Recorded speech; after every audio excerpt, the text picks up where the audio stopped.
Hello everyone, আসসালামু আলাইকুম। সকলের কি খবর, কেমন আছেন? আজকে বাসায় হালিম রান্না করলাম, তাই আপনাদের সাথে শেয়ার করলাম। প্রথমে নিয়ে নিলাম রাঁধুনি হালিম মিক্স। এটাকে ফুটন্ত গরম পানিতে ভালো করে মিক্স করে নিলাম এবং আধা ঘন্টার মতো ভিজিয়ে রাখলাম।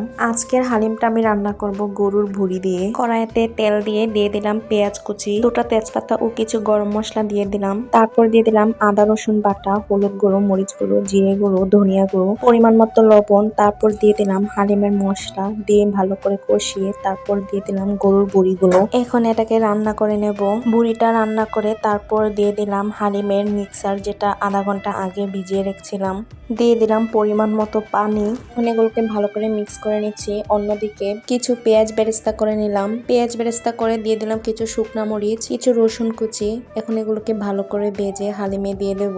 ওইদিকে আমার হালিমটাও প্রায় রান্না শেষ। এখন এগুলোকে ভালো করে ভেজে দিয়ে দিলাম হালিমের মধ্যে। এটা দিলে অনেক সুন্দর একটা ফ্লেভার আসে।